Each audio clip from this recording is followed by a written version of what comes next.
I came home early to surprise my fiancée. 11 weeks in Rotterdam, a ring in my jacket pocket, and a flight number I hadn't told a single living soul. Nobody knew I was landing at SeaTac that Thursday morning. That was the whole point of a surprise. But when I came down that escalator at 6:40 a.m., scanning a crowd that had no reason to be looking for me, someone was already at the barrier. Not my fiancée, my ex-wife. Nora was standing there in the gray wool coat I bought her in 2019, soaked to the elbows, holding a phone against her chest like it weighed something. 3 years since we signed the papers. 3 years of nothing. No calls, no birthdays, no accidental run-ins in a city small enough that avoiding someone takes work. And now she was waiting for me at the airport, at dawn, on a morning she could not possibly have known about. I'm Eli Marsh, 36, bridge engineer, home early to propose to Claire, a pediatric nurse who'd waited through 11 weeks of bad video calls without once making me feel guilty for going. But Nora didn't say hello. She didn't ask about the flight. She looked at the jacket pocket where the ring was, like she already knew, and she said 11 words that took the floor out from under that airport. I need 11 minutes. Then you can hate me forever. Then she turned the phone around, and on that screen was a photograph of a small boy in a hospital gown, bald, hooked to an IV pole, holding a folded paper crane. The exact same crane I'd been folding out of boarding passes since the first year of our marriage. He had my cowlick. He had her chin. He was 2 years old. So who told my ex-wife I was landing that morning, when I hadn't told my own fiancé? Whose son was in that photograph? And why was he in a hospital? And why did Nora's next sentence begin with the words, "Claire already knows"? I didn't take the phone. I couldn't. My hands were doing something stupid. They were still holding the paper crane I'd folded on the plane, out of my own boarding pass. 14 creases, the way I'd done on every flight home for 11 years. I'd folded it somewhere over Greenland without even thinking, a habit older than the divorce. And there it was again, on her screen, in the fist of a boy I had never met. "Eli!" Nora's voice cracked on one syllable. "Please look at me." I looked at the floor instead. Gray airport carpet, wet with 100 people's rain. Somewhere behind me, a woman was crying with joy because her mother had come through the doors. Somewhere a kid was shouting "Daddy" and running. I heard all of it. That's what I remember most. The world kept being happy about 6 feet away from me. 11 minutes, she said again. Is he? My throat closed. I tried again. Nora, is he mine? And she said the only thing that could have made it worse.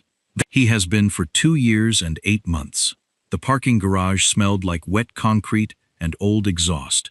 She'd parked on level 4, in a corner, like a person who'd sat there a long time before I landed. There were 2 empty coffee cups in the cup holder. Not 1, 2. She'd been there since at least 4 in the morning. Say it fast, I said. My voice didn't sound like mine. Whatever it is, say it fast, because I can feel myself about to become a person I don't want to be. She nodded. Rain drummed on the roof of the car. His name is Theo, she said. He was born the 12th of March. He's obsessed with birds. Pigeons, crows, seagulls, he doesn't care. He thinks they're all the same species, and he calls all of them birdie like he invented the word. She was talking too fast. The way you talk when you've rehearsed it so many times it's gone smooth.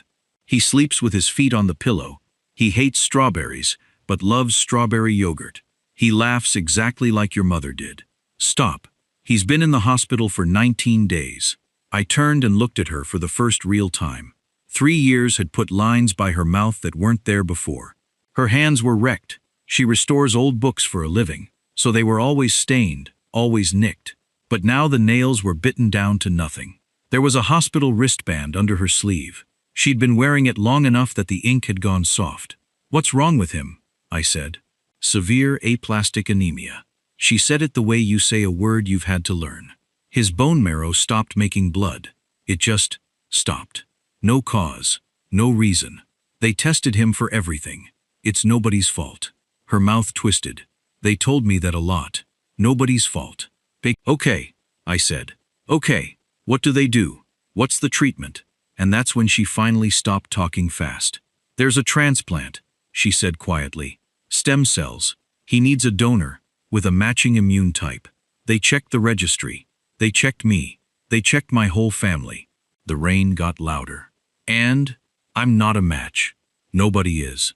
She turned to face me, and her eyes were red-rimmed and completely steady. But there's a kind they can do with a parent who's only a half match. It works now. It didn't used to. It does now. The car was very small. You came to the airport, I said slowly, because you need my bone marrow. She flinched like I'd hit her. I came to the airport, she said, because I ran out of ways to justify not coming. Here's the part I need you to understand. Because I didn't for a long time either. We didn't fall out of love. I want that on the record. Because everybody assumes. Everybody hears divorced and starts drawing a picture. The shouting, the other person, the money, the slow poison of two people getting sick of each other. None of that happened to us. What happened to us was a bridge. Year 5 of the marriage. A pedestrian bridge over a rail cut in South Seattle. My design, my name on the drawings as engineer of record. On a Tuesday morning in April, 40 feet of the deck sagged and dropped 6 feet on one side, while 9 people were on it. Nobody died. I say that first because I've had to say it first for 6 years. Nobody died. 2 people were hurt badly. A man named Victor Ames broke his back in 2 places, and a 19-year-old girl shattered her ankle so completely they rebuilt it with hardware. It took 4 years to prove it wasn't my design. The contractor had substituted the bolts. Cheaper bolts, wrong grade, forged certification papers. When it finally came out, there were maybe 2 paragraphs in the newspaper. But that was 4 years later. In the first month, there was just me, my name, and a lawsuit that came for everything. I still remember our lawyer at our kitchen table. Nora had made tea nobody drank. He had a legal pad and terrible handwriting, and he said it like a doctor giving a prognosis. Everything you jointly hold is exposed. The apartment, your savings, her business, her father's care fund. Nora's father had dementia by then. The money for his facility was in an account with both our names on it. My recommendation, the lawyer said, is a legal separation of assets, fully documented. Her name off yours, yours off hers. And I said no. I want that on the record too. I said no for 6 weeks. We talked about it every single night. We didn't avoid it. That's the thing people never believe. We talked. We saw a therapist, a woman named Dr. Priya Raman with a cactus on her windowsill. And after 4 sessions she told us, gently, that she wasn't sure what she was treating. You two communicate better than most married couples I see, she said. You're not in a conflict. You're in a situation. There was nothing wrong with us. That was the horror of it. There was nothing wrong with us, and it didn't matter at all. We signed on a Tuesday. We went to lunch afterward at a Vietnamese place on Jackson and split a sandwich, and neither of us could eat. And Nora said, 2 years. Maybe 3. Then we do it again with a better dress. That was the plan. Divorce on paper. Marriage in real life. Except our lawyer called 2 weeks later with one more thing. The other side was going to argue the whole separation was a sham to hide assets. And if they proved it, we'd lose everything anyway. Plus a fraud finding on top. Which means it has to be real, he said. Separate addresses. Separate everything. No overnight stays. Assume you're being watched. Because you probably are. Then he said the sentence that ate 3 years of my life. Do not give them a picture. So we didn't. You want to know how a marriage dies without anybody killing it? Like that. We were so disciplined. God, we were disciplined. She moved to a place on Beacon Hill. I took a studio near the water. We didn't call. We didn't text. Texts are discoverable. Once, 4 months in, I saw her across the produce section at the Uwajimaya, and I turned my cart around and walked out and sat in my car for 20 minutes. Because there might have been a picture. And here's what nobody tells you about performing a divorce. If you do it well enough, for long enough, it stops being a performance. Month 6, I stopped reaching for my phone at night. Month 11, her side of my brain got quiet. Month 16, the firm let me go.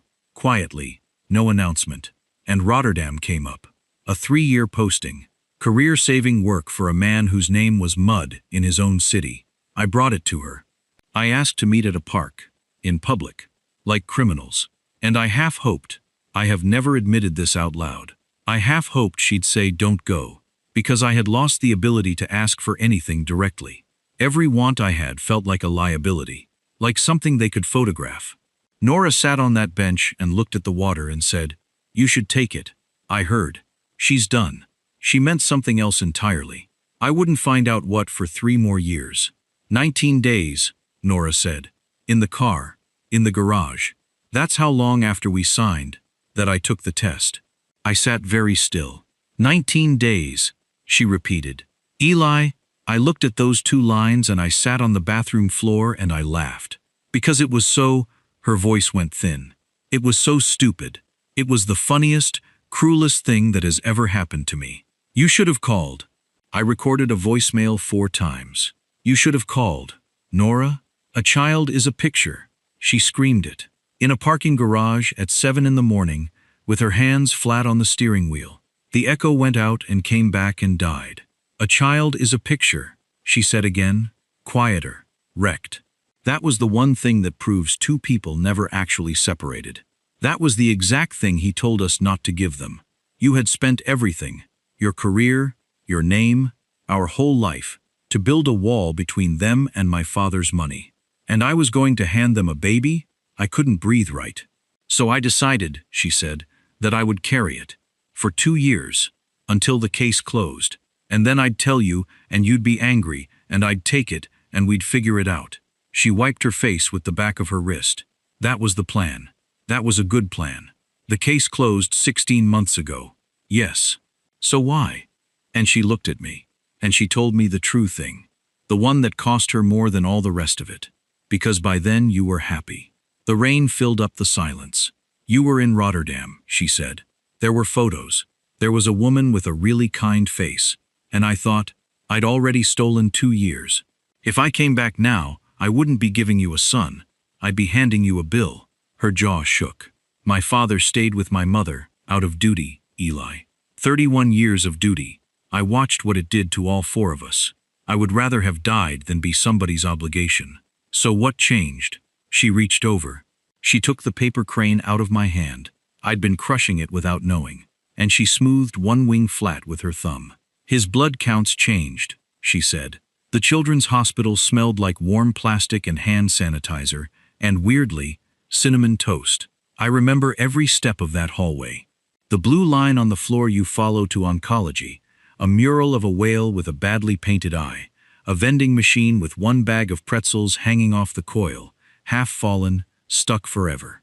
And I remember thinking, over and over, the same idiot sentence. I have a son. I have a son.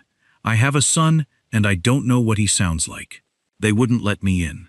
Not because of anything cruel, because I was a stranger from an airplane with airplane air in my lungs, and a boy inside with almost no immune system left. A nurse named Marisol explained it kindly and completely, and told me I could look through the window in Bay 4. So I looked through a window. He was so small. That's all my brain could do at first. He was so small, and the bed was so big, and there was a clear line taped to his chest that went into him, and he was asleep with his feet on the pillow, exactly like she said. Taped to his IV pole, at the height where a 2-year-old can reach, 7 paper cranes. Different papers, a receipt, a page from a magazine, a hospital menu. I turned to Nora with a question in my face I couldn't get out. I taught him, she said. I learned it off you. I got it wrong for months. Why? Because when he was 6 months old, and I was alone, and I couldn't stop crying, I needed something of yours to give him. She kept her eyes on the glass. He thinks they're birds. He calls them the same word he calls pigeons. He doesn't know they're anything else. Inside, the boy shifted in his sleep. His hand opened and closed on nothing, and I put my palm flat on that window like an absolute fool, like a man in a movie, and I stood there, while something in my chest tore all the way open. 2 years and 8 months. He'd had a first tooth, a first word, a first Christmas, a second Christmas. Somebody had held him through a fever at 3 a.m., and it hadn't been me. Not because I refused, because I never got asked. Eli, Nora's voice, very small, behind me. There's more. I didn't turn around. He needs the donor workup started this week. The counts are dropping. Dr. Ferreira gave us a window of about 12 days before we're making decisions we don't want to make. Then start it today. You haven't asked me anything about Nora. I finally turned. I have 100 questions, and they can all wait 12 days. Start it today. She made a sound like she'd been holding her breath since 2021. And then, because the universe has a sense of timing, I finally asked the question I'd been carrying since 6:40 that morning. How did you know my flight? She went completely still. Nora, nobody knew that flight. Not my job. Not my brother. My voice was rising, and I couldn't stop it. Not Claire. That was the whole point. How did you know?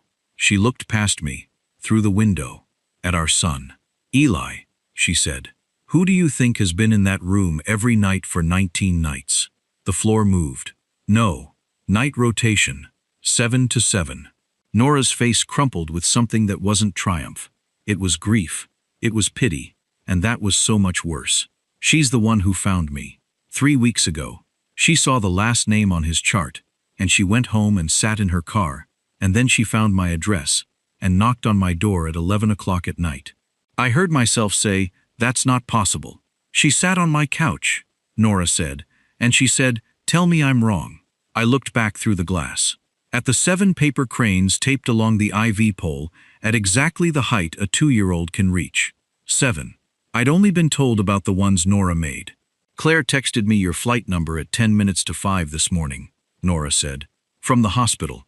On her break. She wrote, Terminal A, 6:40. Be there. It has to come from you, not me. And then, so quietly, I almost missed it. Then she put her phone in her locker, so she couldn't take it back. And she went and changed your son's dressing at 6:15 while you were landing. I stood in that hallway with a ring in my jacket pocket, a crushed paper crane in my fist, a stranger's child who was mine asleep on the other side of a window, and 11 weeks of video calls suddenly playing back in my head in a completely different key. Claire, 3 weeks ago, on a bad connection, saying, Eli, do you ever wish you'd fought harder for something? Claire, 10 days ago, crying in a way she said was nothing. Claire, the night before my flight, saying whatever happens, I want you to know I was happy. I got my phone out. My hands were shaking so badly I dropped it twice. 9 missed calls. All from Claire. All from the last hour. And 1 text, sent at 7:02 a.m., while I was standing in a parking garage learning I was a father. I'm home. I made tea. Come when you're ready. I'll wait as long as it takes. There's something I have to tell you before you decide anything. She'd made the tea before she knew what time I'd get there. That's the detail that finished me. 2 cups on the kitchen table. Mine on the left, where I always sat. 2 sugars and no milk. The way I've taken it since I was 19. Both of them stone cold. She'd made them at 7 in the morning, right after her shift, and then she'd sat down across from an empty chair and waited 5 hours without touching hers. Claire Osei doesn't cry the way people cry in movies. She gets very calm and very straight-backed, and her voice drops about half a step, and if you don't know her, you'd think she was fine. I knew her. Sit down, Eli, she said. I stood in the doorway with rain still in my hair and the ring box digging into my ribs through my jacket. I've known for 22 days, she said. Claire, sit down, please. I've been building this sentence for 3 weeks, and if I lose my place, I'll never get through it. I sat. She wrapped both hands around her cold cup. On the 6th of November, I picked up an admission at 11 at night. 2-year-old male, pancytopenia, referred up from Tacoma. I did his line, I did his vitals, I put a sticker of a heron on the back of his hand because he wouldn't stop crying, and then I filed his chart. She looked up. Marsh, Theo. Mother, Nora Marsh. The refrigerator hummed. Outside, a car alarm went off 2 streets over, and nobody cared. There are 111 marshes in King County, she said. I checked. I actually sat there at 3 in the morning and checked, because I wanted so badly for it to be a coincidence. And then he woke up and looked at me. She stopped, swallowed. He has your face, Eli. He has your exact face when you're annoyed and pretending you're not. I put my head in my hands. I went home at 7 the next morning, Claire said, and I sat in my car in the parking garage for 1 hour and 11 minutes. I know because the ticket printed. And I thought about what would happen if I never said anything at all. I looked up fast. Yes, she said, without flinching. I thought about it. Don't you dare make me a saint. I thought about it for the whole hour. You were in Rotterdam, you were going to come home, we were going to get married, and there was a version of my life where I just reassigned myself off his case. Traded shifts, never said a word. Her chin lifted. It was a good hour, Eli. It was the last hour I was happy. The kettle ticked as it cooled. So I made a deal with myself, she said. I'd give myself 1 week. If at the end of that week I still wanted to keep it, I'd keep it, and I'd live with what that made me. And, day 3, she said. His counts dropped and they started talking about donors. She said it flatly. And then something in her face came loose. He needs a parent, Eli. He needs a half match. There is one person on this earth whose blood can save that little boy. And he was on a video call with me every night, telling me about the weather in the Netherlands. Her voice finally broke, one clean crack down the middle. What was I supposed to do? Marry you? Stand there in a white dress while a child died 4 miles away because I wanted a husband? Claire. I went to her house at 11 o'clock at night, she said. I found the address. That was the wrong thing to do, and I'd do it again. She opened the door and I said, "Tell me I'm wrong." And she looked at me and she didn't say anything at all, and that was the answer. What did she do? She let me in. She made me tea. Claire laughed, wet and awful. That's the thing that broke me. She made me tea. And then she cried for 40 minutes and told me everything. The lawsuit, the lawyer, the 19 days, all of it. And I sat on that woman's couch and I understood every single choice she'd made, and I hated that I understood. I couldn't look at her. So I told her she had to tell you, Claire said. And she said she couldn't. And I said, then I will. And she begged me not to. She said if it came from me you'd spend the rest of your life wondering if I'd told you all of it, or just the parts that kept you. She let that sit. And she was right, Claire said. That's the worst part. She was right. I finally understood the airport. You gave her my flight. I gave her your flight. How did you even? You share your calendar with me, Eli. A tiny, broken smile. You've shared it since our 3rd date. You are the least secretive man alive. You couldn't hide a birthday party. I laughed. It came out like a sob. I found it on the 9th, she said. CARO 640. Do not tell C. In capital letters. My own initial. She wiped her face with the heel of her hand. I knew you were coming home to propose. I've known since Rotterdam. I saw the receipt in our shared email. The jeweler CC'd the wrong address. I've known for 6 weeks that you were carrying a ring. She looked at me and her whole face was open and wrecked. So I want you to understand what I chose, she said. I didn't do this before I knew. I did it after. Why? Because I wanted you to say yes for real. It came out of her like something tearing. Because if I'd married you with that in my pocket, then every good day for the next 50 years would have had a hole in the bottom of it. I'd have looked at you across a table when we were 60 and thought, he doesn't know what I did. She pressed both hands flat against the table.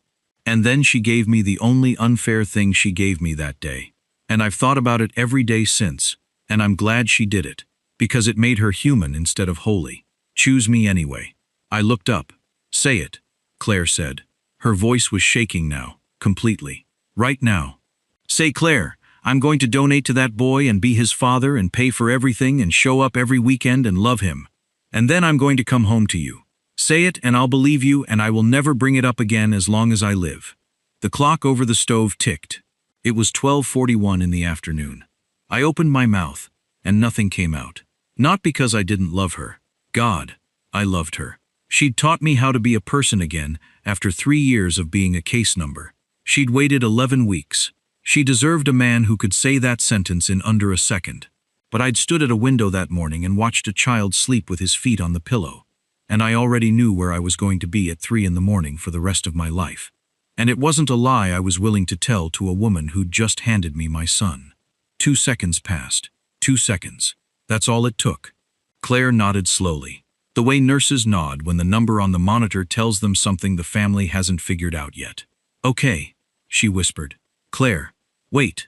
No, that was actually a mercy. She stood up. Her chair scraped. You hesitated.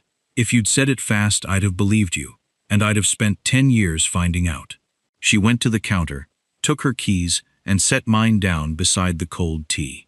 "I'm keeping the plant," she said. "It's mine. You always overwater it, and I need to be angry about something small, or I'm going to be angry about something enormous."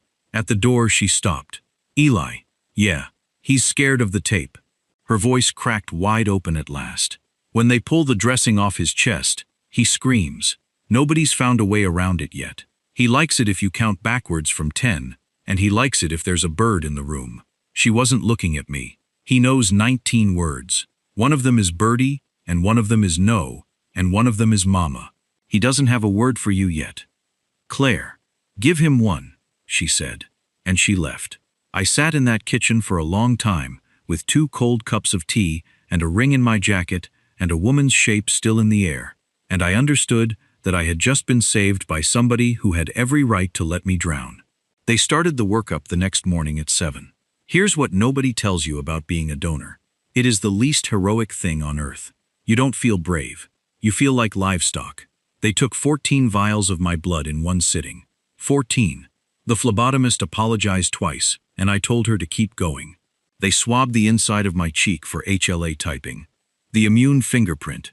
The thing that decides whether your cells will save a child or try to kill him. They did an EKG. They did a chest X-ray. They tested me for every virus with a name. And they asked me questions. Have you ever been told you have a heart murmur? Any history of blood clots? Are you doing this under any form of pressure or coercion? That one made me laugh out loud in a paper gown. "Sir," the coordinator said. "Sorry," I said. "It's just, nobody's ever asked me to do anything I wanted this much." Her name was Dana. She'd been doing this 18 years. She wrote something down and said, without looking up, "You'd be amazed how many people say the opposite. 3 days of it. Blood, breath, urine, spit. Sitting in waiting rooms with a paperback I never opened once. And the whole time, one number in my head, glowing like a stove element. 12 days. Dr. Ferreira had said 12 days on the Thursday. That put us at the 2nd of December. On the 2nd day they let me into the room.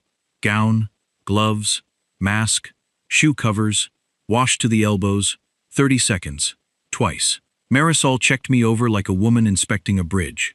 "Slow," she said, holding the door. "He's 2. You're big. Kneel down." So I knelt down. He was sitting up in the middle of that enormous bed, with a plastic bowl of dry cereal, and he looked at me the way children look at furniture that has appeared overnight. Nora crouched beside him. "Theo, this is Eli." He looked at me. "E," he said. "That's it. 2 letters. That's all I got. I have designed structures that hold 400 tons. I have stood on a scaffold 90 feet over water in a windstorm, and I nearly went down on that floor over 1 syllable from a child with no eyebrows.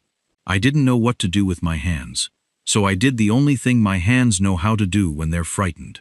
I took the boarding pass out of my back pocket. I'd been carrying it for 2 days like an idiot, and I started folding. 14 creases. Valley, mountain, squash, reverse. My grandmother taught me on the floor of a house in Tacoma in 1996, and I have never once had to think about it. Except my hands were shaking, and on the 9th fold I put the crease in on the wrong side. I finished it anyway, and held it out on my palm. Theo put down his cereal. He picked it up with 2 fingers, very carefully, the way you'd pick up something alive. He turned it over. He looked at the wing that sat wrong, bent up and crooked, sticking out like a broken elbow. Then he held it back out to me. "Woke," he said. And Nora made a noise behind me, like she'd been shot. "Yeah," I said. My voice was in pieces. "Yeah, buddy. It's broke. Give it here. I'll fix it." He didn't give it back. He pulled it against his chest with both hands, and hugged it, crumpling it worse, and said something to it in a language that was just sounds. And then he laid it down next to his leg, like it was going to sleep there. He kept it. The broken one. Out of 7 perfect ones taped to a pole, he kept the broken one. I moved into a hotel 4 blocks from the hospital. Nora had a room at the Ronald McDonald House upstairs. We traded off in 6-hour shifts, like 2 people running a very small, very desperate factory. And in the cracks, in the vinyl chairs, in the elevator, in the cafeteria at 2 a.m. over eggs that tasted like the pan, we started talking. Not about us. We were careful. We talked about him. She told me his first word was bird, not mama, and that she'd pretended to be offended and then cried in the shower about it because of who folds birds. I told her about Rotterdam, about a canal I walked every night, about how I'd started sleeping with the window open because the sound of water was the only thing that worked. She told me she'd kept my grandmother's ring in a sock drawer for 3 years and never once had the guts to sell it. On the 5th night, at 3 in the morning, in a stairwell that smelled like bleach, she said, "I'm going to say this once and then never again." Okay, on that bench, when you told me about Rotterdam, she had her forehead against the cinder block. "You wanted me to ask you to stay." "Yes, I know. I could see it." She closed her eyes. "And I said take it, because I could also see that if you stayed in this city, you were going to die in it. Your name was poison here, Eli. You couldn't get hired to design a carport. You could have said both. I know that now." She laughed, and it turned into something else halfway. "Look what we're both so good at. You didn't ask me to stay married to you either. Neither of us asked for one single thing. We just kept giving until there was nothing left in the room. I sat down on the step below her, so she was taller than me, so she didn't have to look at my face. And I stayed there until the light came up gray in the stairwell window.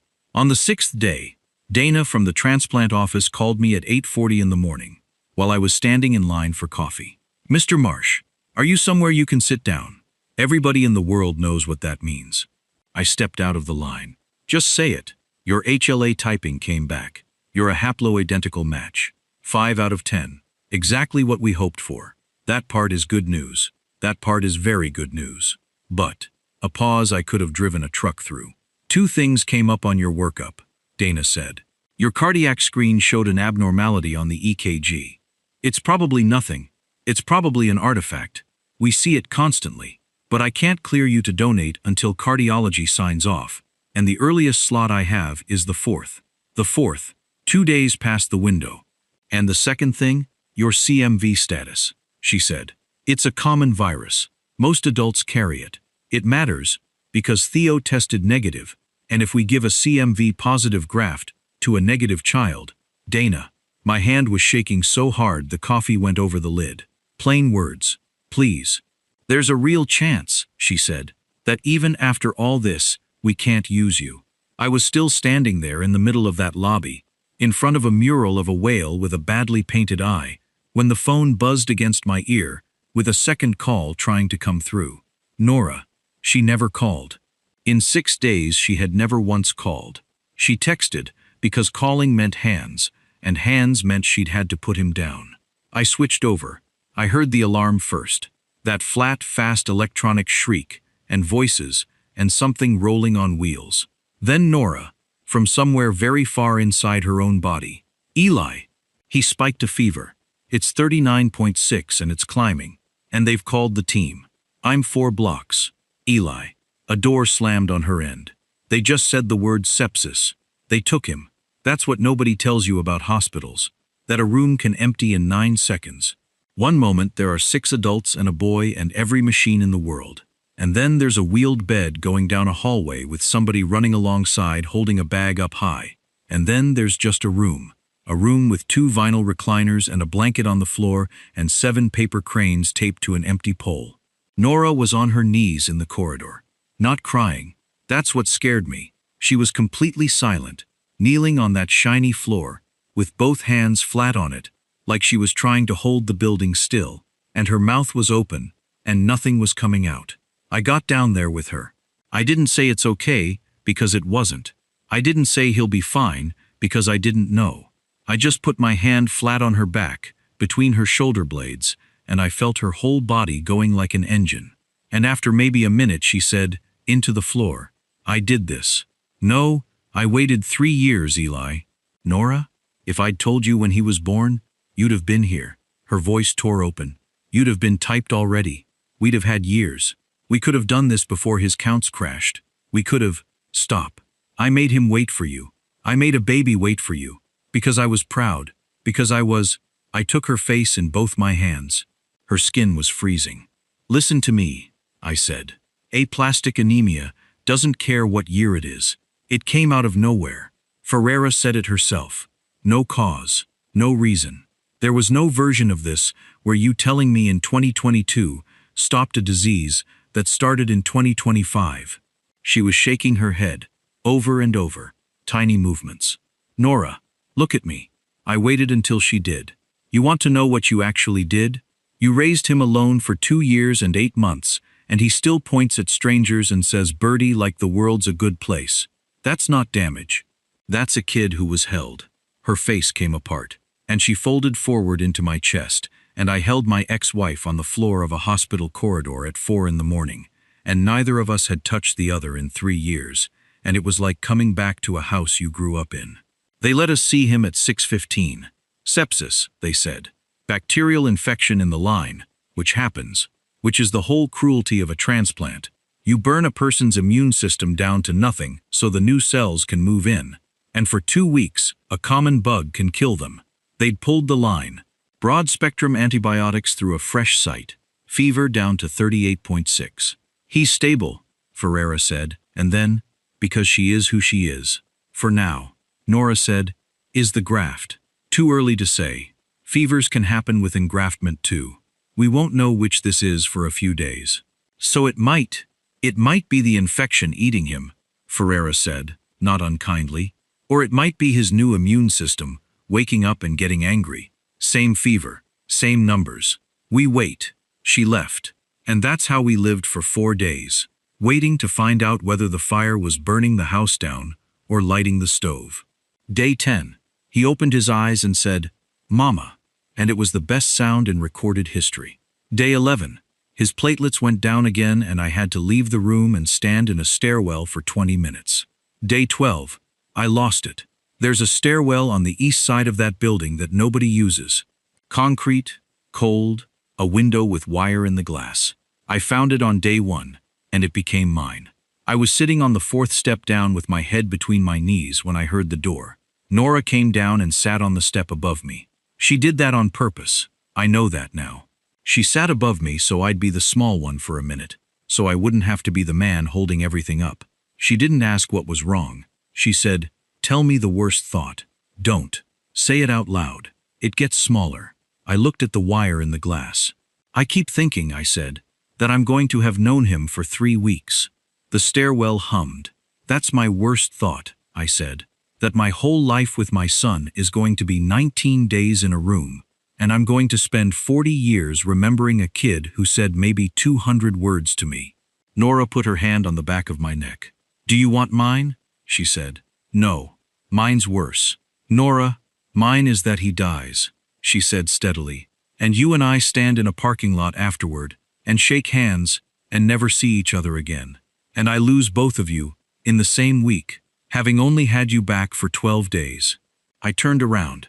She was gray with exhaustion, and her hair was a disaster, and she was 34 and looked 50, and she was, without any competition, the most beautiful thing in that building. That's not going to happen, I said. Which part? The parking lot part. And she started to cry. Finally, properly, for what I think was the first time since the airport. Big, ugly, gulping sobs, 3 years of it. And I climbed 1 step and put my arms around her, and she pressed her whole face into my shoulder and soaked my shirt.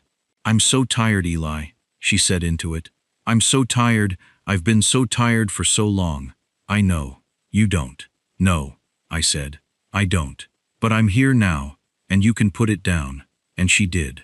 She actually did.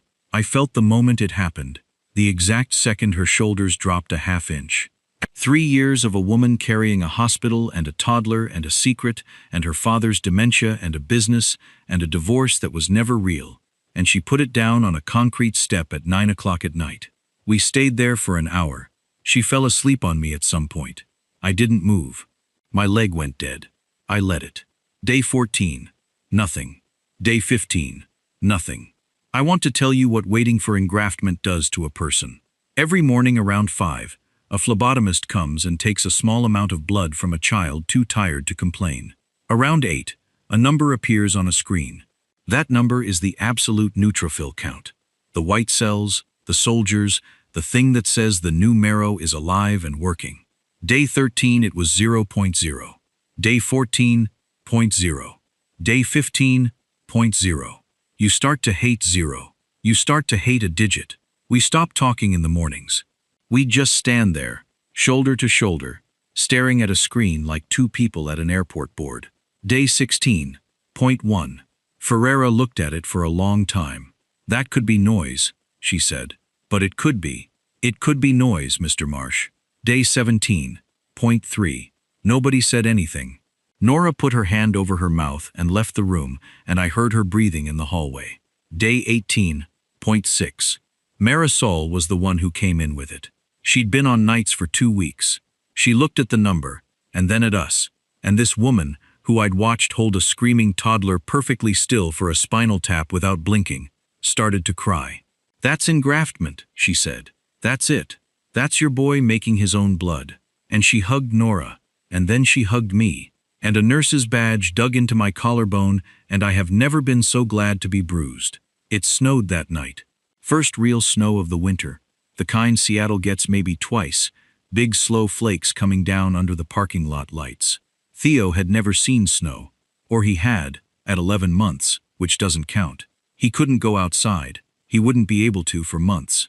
So I did the only thing I could think of. I took the blanket off the recliner, and I picked him up. He weighed nothing. He weighed absolutely nothing. That's the detail that still gets me. And I carried him to the window, at the end of the ward, where the glass goes all the way down. Nora came too. And the three of us stood there at 11 at night, and I held my son up to the cold glass, and he pressed both palms against it. "What is it?" I said. "What is it, buddy? What's that?" He watched for a long moment. Then he said, with total certainty, "Birds." And Nora laughed so hard, she had to sit down on the floor. He came home on a Tuesday in January. Home was Nora's place on Beacon Hill, and I slept on the couch for 11 weeks. And I want to be clear that nobody rushed anything. We had a kid with no immune system and a 100-item list of things that could kill him, and there was no room for romance in that. But there were small things. There was the way she started making coffee for two without asking. There was the night I came out of the shower and heard her on the phone with her sister saying, yeah, he's here," and something in the way she said, "he's here." There was the morning in March when Theo, playing on the floor, looked up at both of us and said, "Mama," and then, pointing at me with no particular fanfare, "Dada." Nora dropped a mug. It didn't even break. It just rolled. In April, I took him to the water. Cleared by then. Not for crowds, but for a windy pier at 8 in the morning with nobody around. He had about a centimeter of hair coming in, the softest thing on this earth, duckling fuzz. And there were maybe 200 pigeons. I have never seen a human being happier than my son at that moment. He ran at them with his arms straight out, and they went up all at once, the whole flock, and he stopped dead in the middle of it with his face turned up and screamed with laughter. Nora was next to me, with her hands over her mouth. And I thought, I built a bridge that carried 40,000 cars a day, and it fell down and cost me my name and my marriage and 3 years of my son's life. And I would sign every one of those papers again for this. I sold the ring, the one from Rotterdam, that had been in my jacket at 6:40 on a Thursday morning. I sold it in May and put the money in an account with Theo's name on it, and I never told anybody until now, because that ring belonged to a different story. What I did instead was this. There's a document in a folder in a box under a bed. Our decree, 12 pages, signed on a Tuesday, that ended a marriage neither of us wanted to end. I took page 1 out, and on a Saturday night in June, on the back steps of that house on Beacon Hill, with a 2-year-old asleep upstairs, and the sky doing that long northwest thing where it stays blue until 10, I gave Nora a small box. She opened it. Inside was a paper crane, 14 creases, folded from page 1 of our divorce decree, so the words still ran across the wings. Dissolution of marriage, petitioner, respondent, our 2 names in capital letters running down the tail. Nora made a sound. "I had a whole speech," I said. "I've been writing it for 4 months. And it was really good, and I can't remember one word of it." She was already crying. "So, here's what I've got." I took her hand. "Nora, we never actually got divorced. We just did the paperwork really, really well." She laughed, and it came out broken. "I spent 3 years being told not to give them a picture," I said. "Do not give them a picture." And I got so good at it, I stopped giving myself one. My voice went. I never said what I wanted. Not once. Not on that bench. Not at that lunch. Not for 3 years. So I'm saying it now. Out loud. In front of the whole neighborhood if they're listening. I got down on the step below her so she'd be taller. I want you, I said. Not because of Theo. Not because it's tidy. I wanted you on the bench. And I wanted you at the lunch. And I wanted you every single day in Rotterdam. And I was too much of a coward to say a word about it. Marry me again. And Nora Marsh, who kept a secret for 3 years because she'd rather have died than be somebody's obligation, looked at a paper bird folded out of the worst document of her life, and said, "You got the wing wrong. I know. You always get the wing wrong. I know." "Yes," she said. "Yes. God. Yes." We got married twice. The first time was in the hospital chapel. 4 people. On a Thursday, because Theo had a scan the next morning and we were superstitious. Ferreira came. She still didn't smile. She hugged us both, though, hard, and left before the photo. The second time was in June, in a garden. 40 people. Theo carried the rings in a bowl. He dropped the bowl. He was, at the time, extremely proud of this. There was a table at that wedding with an empty chair. We didn't make a thing of it. Nobody gave a speech about it. But there was one, and Nora said it. And she and I both knew why. 8 months later, a postcard came. It was addressed to Theo Marsh, not to us. Just to him, in careful handwriting, with a New Zealand stamp. On the front was a small black and white bird, with a fan of a tail, sitting on a branch. On the back it said, "Dear Theo, this is a fantail. They live where I live now. They follow you when you walk in the bush because you kick up insects for them. So if you go for a walk here, you're never actually alone. This one's for your collection. It's a very good bird." Claire, that was it. Nothing to me, nothing to Nora. Not one word about any of it. Nora read it twice, standing in the kitchen. Then she got the tape, and she put it on the fridge at exactly the height where a 3-year-old can reach. I heard she's doing well. Senior Fellow, Pediatric Transplant, Auckland. Somebody sent me a photo from a conference once, and she's in the back row with her arms crossed, laughing at something, and she looks free. That's the only word. She looks like a woman who is not carrying anything she doesn't want to carry. I hope she got everything. I mean that with my entire chest. She was the best person in this story, and she wasn't even in most of it. 2 years later, I do short jobs now. 10 days, maximum. I turned down Osaka. I turned down a span in Vancouver that would have been the best work of my career. And I did it without 1 second of regret. And my wife did not thank me, because she knows better than to thank a man for showing up. I came back from a job in Sacramento on a Wednesday in November. And here's the thing. I called ahead. I always call ahead. We don't do surprises in this family. We did one surprise and it cost us everything. And now we do phone calls. So they knew. They knew the flight, the terminal, the gate. I came down that escalator at SeaTac, and I looked at the barrier. The same barrier. The exact same one. I'd know it in the dark. And there they were. Nora in a gray wool coat, and a 5-year-old boy with a full head of hair, and Ferreira's clean bill of health, and his mother's chin, holding something up over his head with both hands, jumping, shouting my name so loud that 3 strangers turned around. He'd folded it himself. 14 creases. From a piece of paper he'd gotten out of the printer without asking. The left wing was wrong. "I'll fix it," I said, when I got there, when I had him in my arms and his mother's forehead against mine. And Theo Marsh looked at his own crooked bird, and thought about it for a second and said, "No, I like it like that." So here's what I think about now, at 41, on the other side of all of it. For 3 years, 2 people who loved each other did nothing but protect each other. Nora protected me from a bill. I protected her from a lawsuit. Claire protected me from being told the truth by the wrong person. Every single one of us was being generous. And that generosity, aimed in the dark, never said out loud, cost my son 2 years and 8 months of a father, and nearly cost him more than that. Nobody in this story was a villain, not one person, and it still almost ended in a hallway at 4 in the morning. That's the part I can't put down. So let me ask you something before you go. Think of the person you love most in this world. And now think of the thing you have decided not to tell them. The fear, the diagnosis, the debt, the "I need you," The thing you swallowed because you told yourself you were being kind, because you didn't want to be a burden, because you didn't want to be somebody's duty instead of somebody's choice. Here's the question. Are you protecting them, or are you protecting yourself from finding out what they'd do if they knew? Because I promise you this, the people who love you are not asking to be spared. They're asking to be let in. Say the thing. Say it out loud. You might not get 11 minutes at an airport,